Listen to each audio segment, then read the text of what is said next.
Bienvenido, amados hermanos, a nuestro canal A la Luz de su Palabra, para estar compartiendo Palabra de Dios.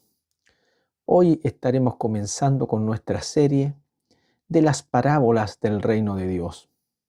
Estaremos compartiendo en esta oportunidad Mateo 13, un conjunto narrativo de parábolas que nos presentarán el Reino de Dios. Por lo que le invitamos a abrir sus Biblias y a pasar de inmediato a la palabra de Dios. Cabe señalar, amados hermanos, y como introducción, en el contexto de estas parábolas vemos que Jesús es rechazado, que hay un rechazo rotundo a la palabra de Dios y al reconocimiento de Jesús como el Hijo de Dios o como el Mesías. Era constantemente rechazado y de esta manera él comienza a hablar en parábolas. También Jesús dice para que se cumplan las Escrituras, ya que Isaías en el capítulo 6 había anunciado que a este pueblo se le iba a hablar por parábolas por haber endurecido su corazón, para que teniendo oídos no vean y teniendo oídos no pudieran oír. Entonces, amados hermanos, vemos que las parábolas son un recurso retórico y tienen un propósito: dar a conocer los misterios del reino, pero a la vez esconder los misterios del reino. Entonces, ese es el contexto donde se desarrollan estas parábolas. Por ejemplo, en el capítulo 11 vemos a Jesús haciendo una oración al Padre, diciendo: Padre, Señor del cielo, te alabo porque escondiste estas cosas de los sabios y se las has revelado a estos pequeños, ya que a través de estos recursos de las parábolas se le iba a dar a conocer a algunos los misterios del reino. ¿Quiénes son esos algunos? Los que se acercaban a Jesús, los que querían escuchar, los que recibieron el mensaje. Mientras que los religiosos, los que aparentemente conocían las Escrituras, ellos rechazaron rotundamente a Jesús y por lo tanto ellos no podían entender los misterios del reino que Jesús estaba anunciando aquí a través de las parábolas. Pero Jesús se las explicaba a sus discípulos y a la gente que se acercaba a él de una manera humilde, con un corazón enseñable. Y aquí nos encontramos con esta parábola, con este conjunto narrativo de parábolas que nos darán a conocer o nos mostrarán parte del reino de Dios aquí en la tierra. Ya que, amados hermanos, la Biblia habla completamente o su idea central, su idea principal, su tema principal es el establecimiento del reino de Dios aquí en la tierra. Entonces, estas parábolas nos van a presentar, serán como una ventanita cada una de ellas y nos mostrarán parte del reino de Dios. Son 7 parábolas que vamos a estar analizando y estas 7 parábolas tienen un sentido: dar a conocer el reino de Dios que se está estableciendo aquí en la tierra. Nos mostrará, por ejemplo, su comienzo, también el ambiente en el que crece, nos mostrará su crecimiento, su valor y también el tiempo de la separación, el tiempo que se ha determinado para hacer una separación. Les invito a darle lectura entonces al capítulo 13 desde el verso 1 en adelante. Parábola del sembrador. Aquel día salió Jesús de la casa y se sentó junto al mar. y se le juntó mucha gente, y entrando él en la barca, se sentó, y toda la gente estaba en la playa. Y les habló muchas cosas en parábolas, diciendo: He aquí, el sembrador salió a sembrar, y mientras sembraba, parte de la semilla cayó junto al camino, y vinieron las aves y la comieron. Parte cayó en pedregales, donde no había mucha tierra, y brotó pronto, porque no tenía profundidad de tierra. Pero salido el sol, se quemó, porque no tenía raíz, se secó. Y parte cayó en espinos, y los espinos crecieron y la ahogaron. Luego vemos en el verso 8 un conector de contraposición. Dice: pero parte cayó en buena tierra y dio fruto, y cual 100, cual 60 y cual 30 por uno. Acá, amados hermanos, si observamos la estructura de este capítulo, de los primeros versos que acabamos de leer, hay una estructura que se está repitiendo, es patrones que se están repitiendo. Por ejemplo, en el verso 4 dice: parte de la semilla cayó. Luego en el verso 5, parte de la semilla cayó en pedregales. Luego el verso 7, y parte cayó en espinos. Y luego el verso 8 dice: y parte cayó en buena tierra. Entonces, eso, amados hermanos, es lo que uno observa al momento de hacer un análisis, de hacer un estudio exegético, observando la parte gramática. Hemos también observado la parte histórica. Entonces, amados hermanos, allí se va construyendo un hilo narrativo. Vemos como el autor de este libro presenta esta estructura donde se van repitiendo algunos patrones, y de esta manera nosotros nos damos cuenta que hay ahí una intención, y la intención nosotros como lectores debemos descubrirla. Al repetirse parte cayó, parte cayó, parte cayó, y luego ver este conector de contraposición en el verso 8, que es un pero, vemos claramente que ahora va a decir algo totalmente opuesto. ¿Ya? Aquí, ya que parte de la semilla cayó junto al camino, la que cayó en pedregales también no dio fruto, y la que cayó en espino tampoco dio fruto. O sea, ninguna de estas semillas que menciona que parte cayó en cierto lugar, ninguna dio fruto. Pero ahora la del verso 8 va a hacer todo lo contrario. Dice: pero parte cayó en buena tierra y dio fruto. Entonces eso lo logramos identificar inmediatamente con el conector que comienza esta frase. Entonces, amados hermanos, podemos ver a simple vista que el autor de este libro está presentando aquí en esta primera parábola cómo comienza el reino de Dios aquí en la tierra. ¿Y cómo comienza? Fue anunciado. Esa es la semilla en la que se comparte, en la que es sembrada. Y como vemos aquí, de una manera intencional, el autor está dando a conocer que no todos la recibieron. Hay semilla que se perdió por alguna razón, mientras que otra sí dio fruto. Entonces eso quiere decir que el reino de Dios que fue anunciado aquí en la tierra fue rechazado, pero a la vez también fue recibido. Y de esa manera comienza el establecimiento del reino de Dios aquí en la tierra. Y luego pasamos a la segunda parábola. Esto es en el capítulo 13, verso 24. Y mire la unidad narrativa. Por lo general estas parábolas siempre yo las he escuchado en predicaciones de manera separadas. Cada una se separan y después se les hace alguna interpretación con otro pasaje de la Escritura. Pero, amados hermanos, considerando la parte gramatical, usted debe considerar cuándo termina una idea y cuándo continúa otra. Entonces, al considerar eso, usted se dará cuenta inmediatamente que cuando comienza la otra parábola, dice: le refirió otra parábola. O sea, hay una conexión. No se olvidó de lo que el texto está hablando anteriormente. Y eso nos señala que hay una unidad narrativa. Hay que seguir considerando que es una idea, sigue hablando de una misma idea.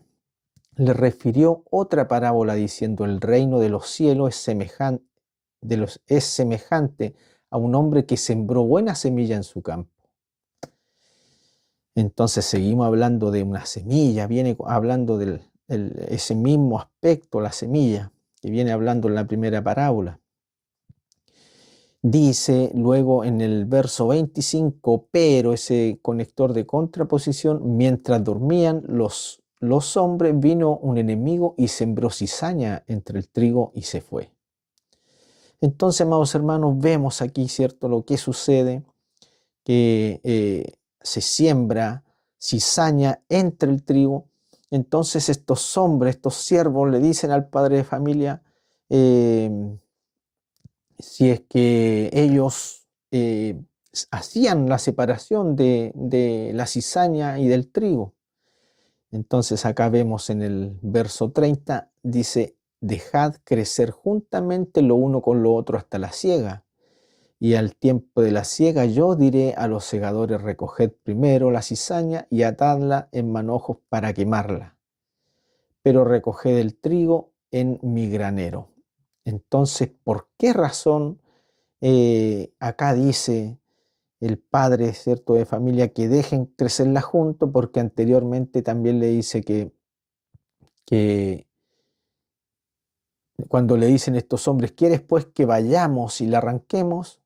Él les dijo: no sea que al arrancar la cizaña arranquéis también con ella el trigo. Entonces, por eso vemos en esta parábola, amados hermanos, que hay una espera, hay una paciencia de separación. O sea, en esta parábola lo que nos quiere señalar que el crecimiento del reino de Dios aquí en la tierra será en un ambiente hostil, en un ambiente donde habrán buenos y malos, y no podrá hacerse una separación porque se podía pasar a llevar el trigo. Entonces hay un tiempo de espera, un tiempo de paciencia. Eso es lo que nos muestra esta segunda parábola. Y seguimos con la parábola siguiente. Aquí tenemos en Mateo 13:31 la parábola de la semilla y de la mostaza. Estas parábolas, amados hermanos, nos muestra una idea de crecimiento. Ese es el sentido de esta parábola. Es una de las parábolas de crecimiento. Dice en el verso 31, otra parábola le refirió. Mire la unidad narrativa. Otra parábola le refirió. Sigue haciendo un énfasis de una unidad narrativa, de ir haciendo una conexión de un texto con el otro. O sea, hay un pensamiento que está ahí unido al anterior. Otra parábola le refirió diciendo: el reino de los cielos es semejante a un grano de mostaza que un hombre tomó y sembró en su campo, el cual a la verdad es la más pequeña de todas las semillas, pero cuando ha crecido es la mayor hortaliza y se hace árbol, de tal manera que vienen las aves del cielo y hacen nidos en su rama. Entonces, el énfasis de esta parábola, amados hermanos, es el crecimiento. Si usted nota aquí, hay también un conector de contraposición, el pero, dice: pero cuando ha crecido, porque está diciendo que es la semilla más pequeña. Pero aquí el conector de contraposición dice: pero cuando ha crecido es la mayor hortaliza y se hace un árbol. Entonces claramente vemos la idea de esta parábola es dar a conocer el crecimiento significativo que tiene el reino de Dios. Y esta parábola va unida, reforzando esta idea con la parábola de la levadura. Si usted observa, también es una parábola de crecimiento, ya que dice: otra parábola les dijo. Mire cómo se une el pensamiento, la hilación de esta narración. No quiere perder esa conexión de una parábola con otra. Dice, el reino de los cielos es semejante a la levadura que tomó una mujer y escondió en 3 medidas de harina. Y luego dice, hasta que todo fue leudado. O sea, entendemos nosotros, amados hermanos, que la levadura cuando leuda, inmediatamente se puede observar un crecimiento de volumen, aunque la levadura trabaja de manera silenciosa, pero en un momento determinado su crecimiento es notorio. Entonces, ese es el énfasis de la parábola de la levadura, que refuerza el pensamiento de la parábola de la semilla de mostaza, ya que ambas son parábolas de crecimiento. Y aquí ahora, hermanos, veremos la otra parábola, nos encontraremos con 2 parábolas a continuación, que serán las parábolas que tienen un énfasis al valor que tiene el reino de los cielos. Esta parábola es del tesoro escondido. Dice, mire lo que dice, además, comienza el verso 44, además, es un conector que está, un conector de adición, o sea, está añadiendo algo más a lo anterior. Además, el reino de los cielos es semejante a un tesoro escondido en un campo, el cual el hombre lo halla y lo esconde de nuevo, y gozoso por ello va, y el énfasis está acá, vende todo lo que tiene y compra aquel campo. O sea, que el tesoro que encuentra este hombre es tan significativo que lo lleva a vender todo lo que tenía para poder comprar ese campo y poseer ese tesoro escondido.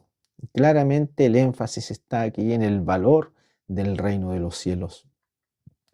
Y pasamos a la próxima parábola que también refuerza esta idea, que es la parábola del gran precio. Y mire el conector que tiene el verso 45.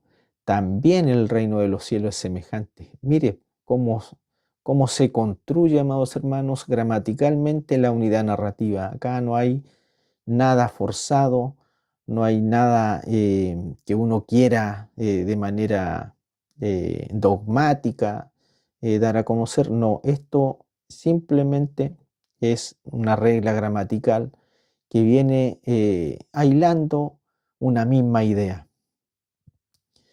Entonces, dice, el reino de los cielos es semejante a un mercader que busca buenas perlas, que habiendo hallado una perla preciosa, y aquí está el énfasis, fue y vendió todo lo que tenía y la compró. Igual que la parábola anterior, fue y vendió todo lo que tenía y la compró. ¿Por qué razón? Porque lo que encontró tiene un gran valor y esta perla preciosa tiene un valor incalculable. Por esa razón se vende todo lo que tenía para poder quedarse, poseer esta perla de gran precio, dándole énfasis al reino de los cielos, que tiene un valor incalculable, que no se puede comparar con ninguna otra cosa.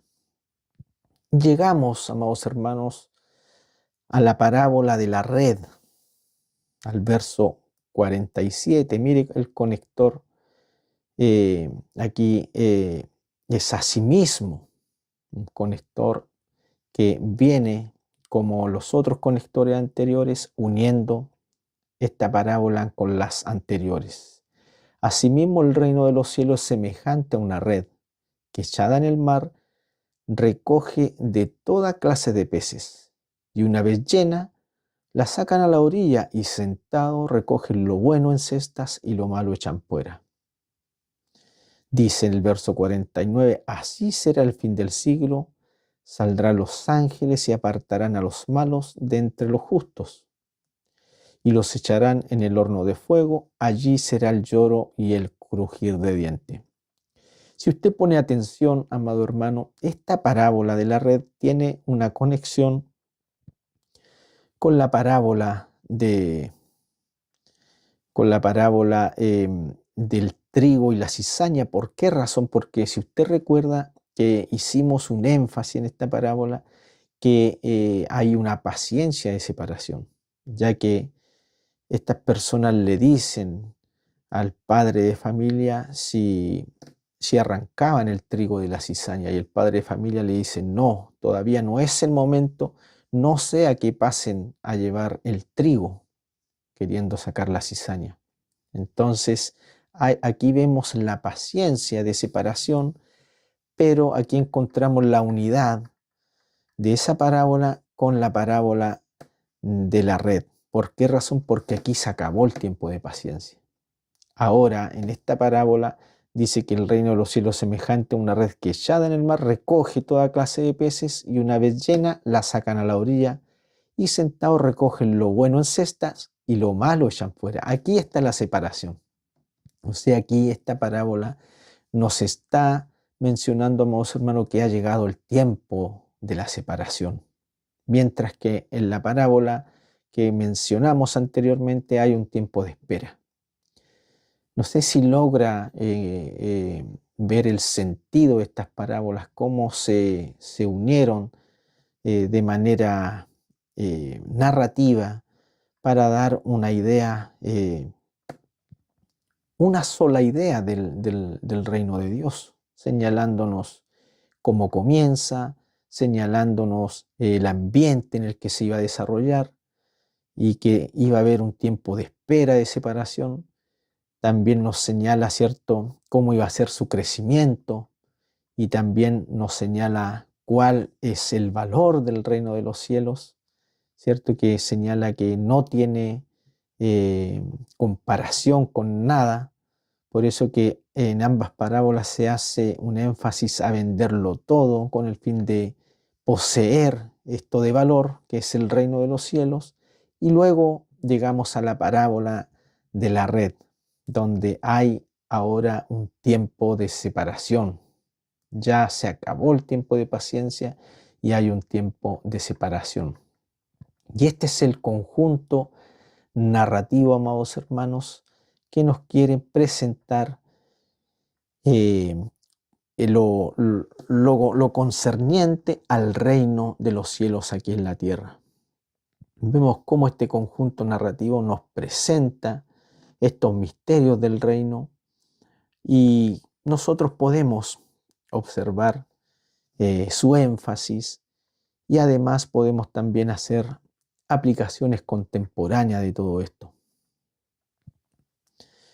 El énfasis, amados hermanos, es dar a que cuando se dio a conocer el reino de los cielos fue recibido, pero a la misma vez fue rechazado.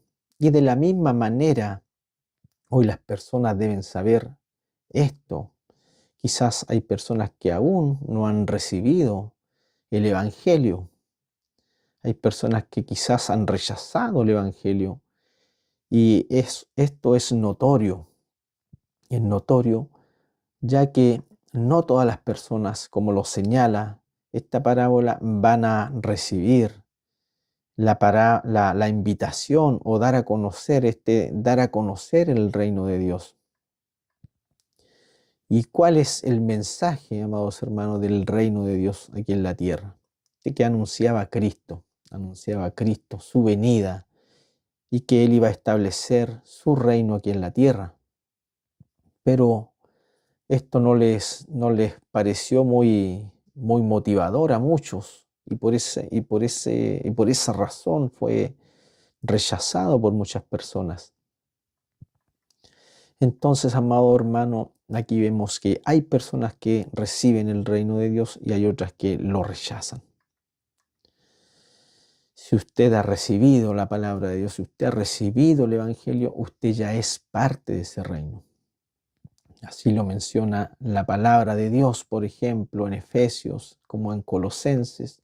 Dice que habiendo recibido la palabra de verdad, fuimos sellados con el Espíritu Santo. Entonces, cuando la persona es sellada por el Espíritu Santo, allí, amados hermanos, también dice la Escritura que fuimos trasladados del reino de este mundo al reino del amado Hijo. O sea, ya no somos parte del reino de este mundo, sino parte del reino de Dios. Allí también, ¿cierto?, menciona la Escritura los beneficios que hay, ¿cierto?, de la justificación. Hay una identidad como hijo, como coheredero, como, como, eh, como un hijo adoptado, ¿cierto? También podemos ver la reconciliación, porque antes el hombre tenía una posición contraria, tenía una posición adversa, y esa posición adversa era estar enemistado con Dios. Esa enemistad termina cuando pasamos a ser parte del reino de Dios. Por eso que también menciona allí Romanos capítulo 5, dice que tenemos entrada a la gracia. Entonces, cuando la persona es justificada, también tiene entrada a la gracia. Y no solo eso, sino que también dice que en esa gracia estamos firmes. Y allí podemos empezar a enumerar cada, cada beneficio que recibe el creyente. Entonces, amados hermanos, todas esas cosas se pueden encontrar estudiando la palabra de buena manera, considerando, ¿cierto?, sus aspectos, lo que está indicando, no solamente leer, sino también observar el pasaje. Entonces, amados hermanos, también podemos ver que en este establecimiento del reino se iba a desarrollar en un ambiente hostil, como lo que hoy nosotros podemos observar. Hay buenos y malos, y hay un tiempo de paciencia de separación. Quizás muchas personas se preguntarán, pero ¿por qué Dios no destruye a los malos? He escuchado a muchas personas hacer esa declaración. Y simplemente, amados hermanos, es porque todo tiene su tiempo, como lo menciona acá la palabra del Señor. Hay un tiempo de espera, un tiempo de paciencia, y el reino de Dios aquí en la tierra iba a crecer en este ambiente hostil. También podemos ver, amados hermanos, su crecimiento. Cristo, cuando vino a esta tierra, amados hermanos, nadie lo consideró, nadie lo consideró como Dios. Entonces, amados hermanos, fue rechazado, fue perseguido, al punto, hermano, que lo crucificaron. Lo crucificaron como un impostor, como a una persona que estaba engañando a otros, ya que él decía que era el Hijo de Dios. Yo y el Padre, decía, uno solo somos. ¿Por qué razón? Porque en esencia Jesús es Dios, pero como persona es distinto a la persona de Dios, pero en esencia son uno solo. Entonces las personas, al escuchar estas cosas, quedaban muy confundidas y allí empezaban a perseguir a Jesús por estas palabras que decía. Él también perdonaba pecados, sanaba a los enfermos, y esto todo fue de alguna manera alimentando el odio, el rechazo de estos religiosos, para que finalmente eh, lo crucificaran y le dieran muerte. Pero todo esto debía ocurrir, amados hermanos, y el mismo Jesús les anunció esto a sus discípulos, queriendo decir que esto debía ocurrir para la redención del mundo. Y eso en su minuto los discípulos no lo entendieron. Vemos a Pedro diciéndole a Jesús: Maestro, no permitas que te suceda tal cosa. Y allí Jesús le dice: apártate de mí, Satanás, me eres estorbo. ¿Por qué razón, amados hermanos? Porque Pedro, en su buen sentido, en su buena voluntad, se estaba oponiendo al plan de Dios.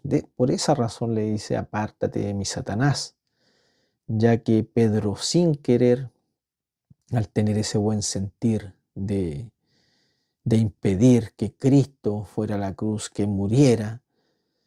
De alguna manera allí, hermanos, se estaba oponiendo al plan divino de Dios, ya que esa era la manera, esa era la única vía para que el mundo fuera libertado del pecado y de esta manera justificado. Entonces, amados hermanos, también al ver la vida de Jesús en su inicio aquí en la tierra, vemos esa condición de esa semilla pequeña, esa semilla de mostaza, que nadie consideraba, que para muchos fue un impostor. Incluso muchos le decían: tú eres el hijo del carpintero, eres el hijo de María, conocemos a tus hermanos, como queriendo decir: no nos vengas con esa farsa de que tú eres el hijo de Dios, que tú eres el Mesías, eso es imposible, te conocemos de chico.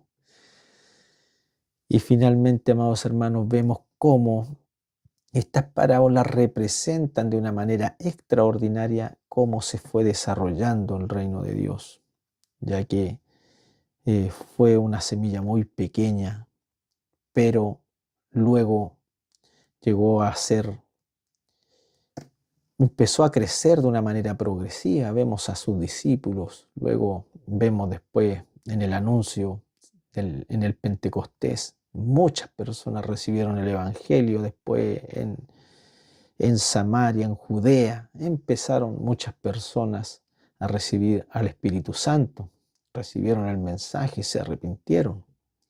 Y así comenzó a crecer, y hoy podemos observar eso, en cuántos países ya se habla de Cristo, de su reino. Y dice que esta parábola de mostaza dice que es la mayor hortaliza y se hace árbol, de tal manera que vienen las aves del cielo y hacen nido en sus ramas. Entonces aquí también esto tiene una conexión muy significativa con el libro de Daniel, cuando el libro de Daniel allí menciona el reino de Nabucodonosor, y Daniel le interpreta el sueño a Nabucodonosor. Allí le dice Daniel que Dios lo había puesto en alto, que su reino muy grande, y que Dios había permitido que su reino fuera tan grande. Y allí también le mostraba estos aspectos de grandeza, y que venían las aves del cielo a alimentarse y a disfrutar de su sombra. Y allí claramente se está hablando del reino babilónico. Pero en esta oportunidad se está hablando del reino de los cielos aquí en la tierra. Y será el reino más grande, más poderoso. Y no tendrá fin, amados hermanos. Qué maravilloso todo lo que podemos observar acá, amado hermano. También la parábola de la levadura, ¿cierto? Muestra un aspecto muy significativo, ya que esta porción de levadura que se esconde en las 3 porciones de harina va trabajando de manera silenciosa hasta que todo es leudado. Y ese es uno de los aspectos del reino de Dios aquí en la tierra, ya que Jesús, estando aquí predicando el Evangelio, discipulando a sus discípulos, allí estaba creciendo su reino aquí en la tierra, como lo señala aquí esta parábola, de manera silenciosa. Pero luego se comenzó a ver su crecimiento. Ya cuando se establezca su reino aquí en la tierra de manera definitiva, se podrá apreciar de una manera muy clara, amados hermanos, esta parábola que señala que esta semilla más pequeña logra ser un árbol muy, muy grande, muy abundante, donde las aves del cielo pueden descansar en sus ramas y hacen nidos. Luego vemos esta parábola del tesoro escondido. Y aquí podemos hacer alguna reflexión contemporánea. ¿Para cuántos el reino de Dios tiene un valor incalculable? el reino de Dios tiene un valor incalculable para tu vida. Una pregunta muy importante, amados hermanos, ya que hay muchas personas que no tienen claro esto. Hay muchas personas que solamente han simpatizado con el Evangelio y muchos piensan que al asistir a una reunión, a una congregación, ya son parte del reino de Dios. Pero la palabra de Dios es clara, amados hermanos. Tiene que haber un proceso de transformación. Cuando la palabra es oída, no solamente allí habla de oír, como cualquier persona puede escuchar a alguien, sino el sentido original habla de escuchar con atención y responder con obediencia. Ese es el sentido que le da la palabra griega a esa palabra de escuchar, de oír, no solamente en un sentido de oírla, no, solamente no, es responder con obediencia a ese mensaje. Y esa palabra usted la puede buscar allí en un diccionario griego y se dará cuenta de lo que le estoy diciendo. Ese término es akauo, que quiere decir oír con atención y responder con obediencia. Entonces, cuando el creyente recibe la palabra de manera verdadera, de manera real, allí hay una transformación, hay una metanoia en el creyente, un cambio de vida, una transformación. Y allí también al recibir al Espíritu Santo, el Espíritu Santo comienza a hacer una transformación en el creyente. Y ese es el proceso de la santificación. O sea, Dios nos justifica por medio de la fe. Allí recibimos beneficios como la entrada a la gracia, en la cual estamos firmes. Ya estamos en una posición de paz para con Dios, o sea, ya no hay condenación para los que están en Cristo. Y también el creyente recibe esa capacidad de gloriarse en las tribulaciones. Lea el capítulo 5 de Romanos de manera detenida, haga un análisis ahí, empiece a enumerar eh, todos los aspectos que se reciben en la justificación y entenderá con claridad qué es la justificación. Hoy día hay un gran problema porque no se entiende bien qué es la justificación. Por eso que muchas personas creen que la salvación debemos ganarla con nuestras obras, porque no se entiende qué es la justificación. No logran comprender por qué razón, porque se repite lo que otros han predicado. Se sigue repitiendo lo mismo que han predicado personas de antaño. Pero, amados hermanos, nosotros debemos dejar que la Biblia sea la que hable. La Biblia es la que tiene la verdad absoluta y no una posición de alguna denominación o de algún predicador particular, sino que debemos sacar ese sesgo religioso que hemos recibido por años y dejar que la Biblia sea la que hable. Y cuando nosotros dejamos que la Biblia sea la que hable, nos daremos cuenta de muchos detalles, amados hermanos, que por mucho tiempo hemos pasado por alto, porque no es lo mismo leer que observar. Por eso la invitación también es a estudiar las escrituras de una manera seria, responsable.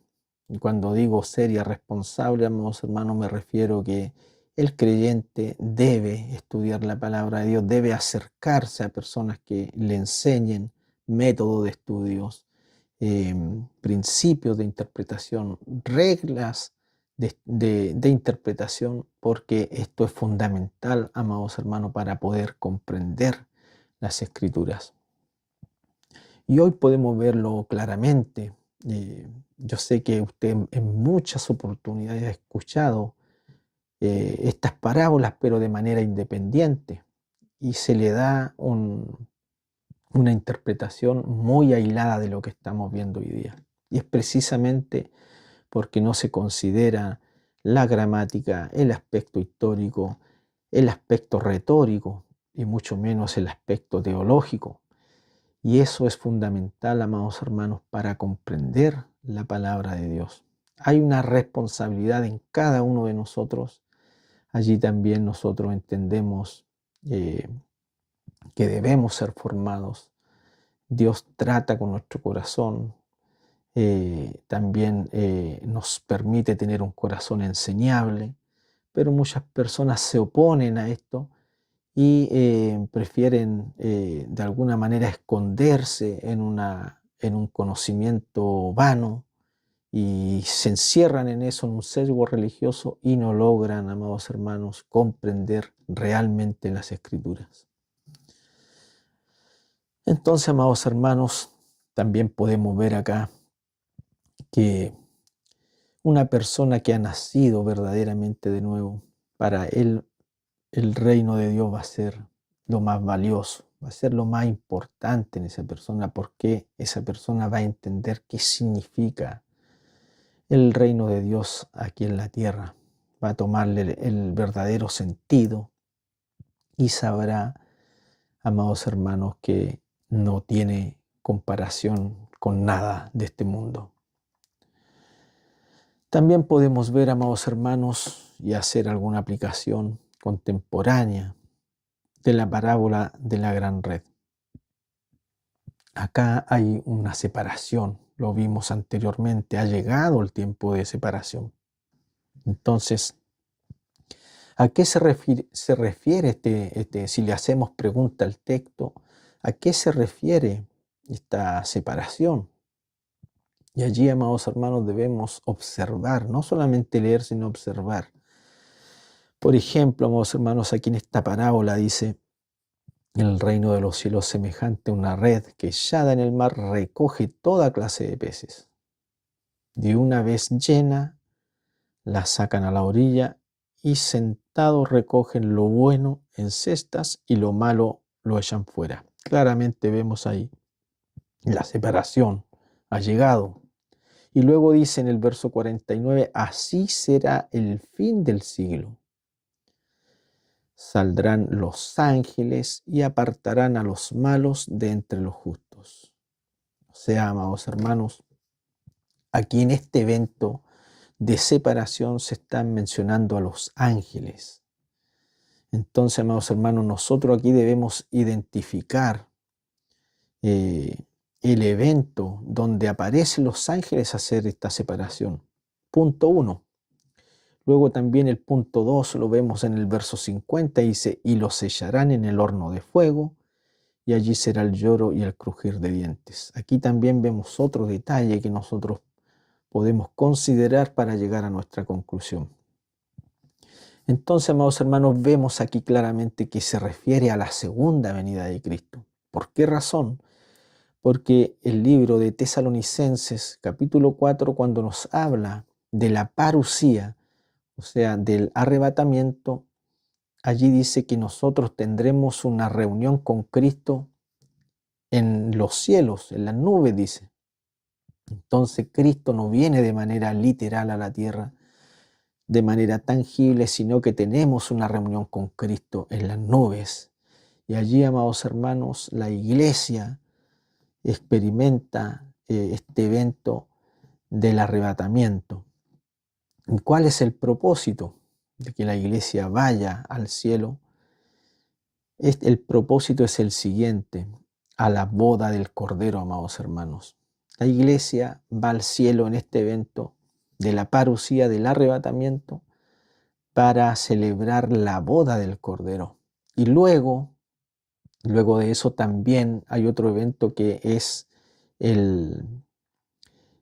amados hermanos, donde se reciben los galardones. Hay premiaciones allí para los creyentes, para las personas de la fe. Hay, cierto, un tribunal de Cristo allí, que ese tribunal no es para condenación, sino que es para premiación. Y luego de eso, amados hermanos, la iglesia desciende con Cristo. Y allí se da este evento que nosotros podemos observar aquí en el verso 49. Así será el fin del siglo, saldrán los ángeles y apartarán. Ahí ya se da ese evento y esa ya es la segunda venida de Cristo. Allí estará la separación de los buenos y los malos, y también, amados hermanos, del horno de fuego. Serán echados al horno de fuego y allí será el lloro y crujir de dientes. Entonces, a la luz de la palabra podemos entender eso, amados hermanos. Y ahí ya estamos observando un aspecto escatológico de esta parábola. Y hemos llegado al fin, amados hermanos, de esta parábola, de este conjunto narrativo, esperando que este mensaje pueda tener cabida en sus corazones. Y si aquella persona que está escuchando este mensaje todavía no ha dado este paso de fe, considere estos aspectos que estamos compartiendo, esperando que usted eh, reciba el Evangelio, que usted reciba la palabra de Dios, para que de esta manera pueda ser sellado con el Espíritu Santo y pueda pasar del reino de este mundo al reino del amado Hijo, y pueda recibir estas bendiciones que recibe un creyente al ser justificado, a pasar a ser parte de la familia de la fe. Tenemos seguridad de salvación, tenemos seguridad en Cristo. Ya no hay condenación para los que están en Cristo. Tenemos una nueva identidad. Y todo esto, amados hermanos, es una gran bendición. Lamentablemente hay muchas personas que todavía no entienden el tema de la justificación, no entienden el tema de la seguridad de salvación. Muchas personas que todavía no entienden estas cosas, amados hermanos, y para algunos no es tan relevante, pero se equivocan de una manera rotunda, ya que, amados hermanos, al no comprender estas cosas, se está menospreciando el sacrificio de Cristo, ya que se le están añadiendo otras cosas para poder ser salvo, ya sea nuestras obras, nuestra perseverancia, nuestra resistencia. Pero, amados hermanos, claramente vemos por la palabra de Dios que Dios al justificarnos nos provee de muchos aspectos que el creyente debe conocer. Y eso se conoce a través del estudio serio de la palabra de Dios, dejando que la Biblia sea quien hable. Y para eso, amados hermanos, hay que tener un método de estudio, tener esa capacidad, amado hermano, de poder comprender las Escrituras y saber acercarse a ellas. No podemos acercarnos a las Escrituras como un libro cualquiera, ya que es palabra de Dios, pero también se ha escrito de manera gramatical. Hay aspectos históricos, retóricos, y esas cosas, amados hermanos, debemos saber acercarnos a ellas para poder entender la palabra de Dios. Espero, amados hermanos, que este tiempo haya sido de bendición, que haya podido ser bendecido con este mensaje, y seguiremos analizando otras parábolas en esta serie para estarlas compartiendo junto a ustedes. Sean muy bendecidos, que Dios les siga dando este conocimiento, Dios siga obrando en sus vidas. Estaremos orando por cada uno de ustedes también, amados hermanos, para que sean llenos del conocimiento de Dios. Esa es una oración que hace Pablo de manera constante. Cuando los hermanos recibían el Evangelio, luego él en las cartas hace mucho énfasis en esto, dice que rogaba al Señor para que ellos sean llenos del conocimiento de Dios. Porque todo creyente, amados hermanos, debe ser lleno del conocimiento de Dios. Esto es una responsabilidad que tiene todo creyente y muchas veces esto no es importante para la gente. Se le da otro interés al Evangelio, se enseñan cosas que no son bíblicas y realmente la gente a veces pasa muchos años asistiendo a una iglesia, pero no conocen las Escrituras, no conocen a Dios. Y eso, amados hermanos, no puede suceder. Tenemos una responsabilidad de conocer a Dios a través de la palabra y por esa razón Pablo oraba mucho en esa dirección, que los hermanos sean llenos del conocimiento de Dios. Así que estaremos orando también, amados hermanos, para que día a día Dios nos vaya abriendo nuestro entendimiento y que a través de su Espíritu Santo seamos iluminados con su verdad. Bendiciones para todos ustedes.